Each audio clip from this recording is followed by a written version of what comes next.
Metahumans comprise a large portion of the notable superpowered characters in DC, as well as the more recognizable superheroes in the universe. I've seen conversations on the actual classification of a metahuman and what characters fit that moniker, questioning if characters who aren't actually humans, such as any Kryptonians, Martians, or humans with no actual physical enhancements and rely on technology or cosmic artifacts, fit in the metahuman category. It seems like the actual definition of a metahuman has shifted throughout the years of DC's publication history. About a month prior to the movie's release, James Gunn shared character posters for the Superman movie, centered on some of the metahumans in the story. He shared posters of the Justice Gang, Superman, Krypto, and the Superman robot number 4. Many people claimed that most of these characters aren't actually metahuman, some having more extreme reactions than others. Man! What did he do to make them niggas that mad?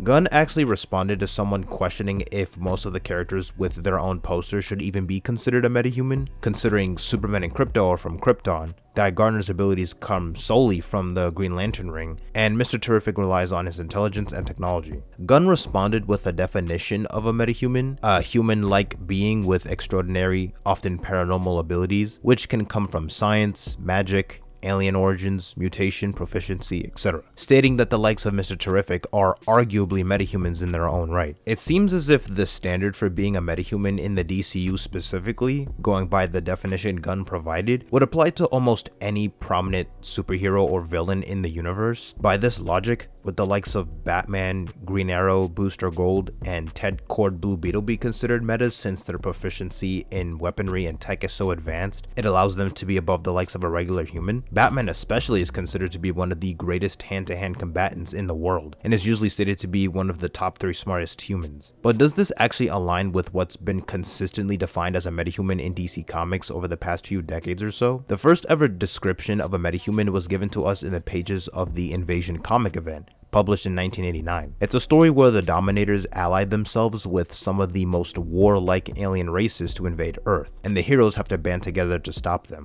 In the beginning of the first issue, the Dominators kidnapped 50 or so humans to conduct an experiment to find any genetic anomalies among the population, hoping to discover how human beings were able to develop superpowers, coining the term metahumans to describe humans who had the genetic trait to manifest abilities in response to severe physical trauma. The metagene is quite literally just DC's version of the X gene from X-Men comics. People with the X gene who develop powers are mutants in the Marvel universe. People with the metagene who develop powers are metahumans in the DC universe. Characters like Black Canary, Black Lightning, along with his 2 daughters Lightning and Thunder, are a few examples of metahumans as a result of the metagene. There are a bunch of characters born with abilities without any explanation that you could probably assume are a result of having the metagene, but it can be kind of unclear if that's always the case. This will probably remind you of Young Justice Season 2, where instead of the Dominators, you had the Reach kidnap humans with the same objective of trying to activate and understand more of the metagene. Season 3 also explored metahuman trafficking amongst certain countries. The categorization of metahumans seems to have become more broad after the Invasion event. For example, in the Countdown to Infinite Crisis comic that came out in 2005, Maxwell Lord explains to Ted Kord how there are roughly 1.3 million metahumans known to be at large on Earth, and roughly 0.5% of that population are powerhouses like Superman and Wonder Woman. In 2018,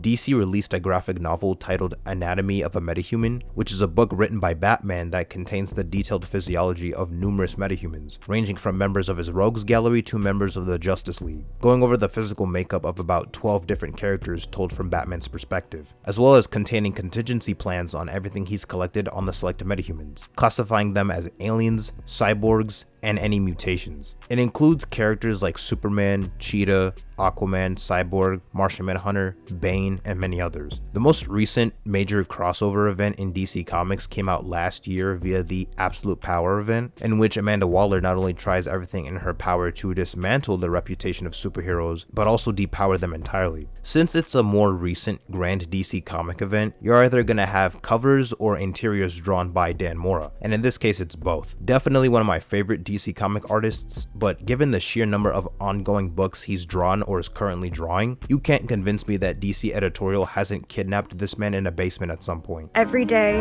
DC announces a new comic with art by Dan Mora. With your help, we can get Dan Mora out of DC's basement. DC, let him go. Free him. Amanda Waller teams up with the Brainiac Queen, Brainiac's failed attempt at creating a mate, and Failsafe, a robot gone rogue designed by Batman's backup personality Zur-En-Arrh. Waller and Failsafe work together to create Amazo androids that are capable of stealing and absorbing the abilities of any metahuman on Earth, rendering them powerless, stealing powers from magic users who know how to conjure spells through their own means or through mystical artifacts, taking the powers from Speed Force users, draining devices that give heroes supernatural abilities, effective against Kryptonians, Amazons, the whole 9 yards. Pretty much everybody got hoed. Most adaptations that utilize metahumans, however, use it as a means of classifying humans on Earth with supernatural abilities. Some iterations like Young Justice and the Arrowverse focus mainly on people with genetic mutations which allowed them to gain supernatural abilities, whether it be via the metagene or surviving the explosion of a particle accelerator. Enhanced humans, regardless of the root of their abilities, were considered metas in the DCEU, first explored in the metahuman research conducted by LexCorp, where you see the first glimpses of Aquaman, Flash, Cyborg, and an image of Wonder Woman taken during World War I. At the end of the day, does any of this matter? Not really. But it's a topic that intrigued me nonetheless. Do characters like Superman who aren't even human classify as metahumans? Under the definition that's been used by DC Comics for the past couple of decades, at least, yeah, pretty much. It's now used to refer to anyone with extra normal abilities regardless of species or origin. DC has been more consistent in using the term to describe a wider array of heroes, not just enhanced humans specifically. I don't think the more street level characters like Mr. Terrific or Green Arrow are considered metahuman in current canon, but when referring back to the initial character posters I mentioned in the beginning of the video, characters like Superman have been deemed metahuman for a hot minute.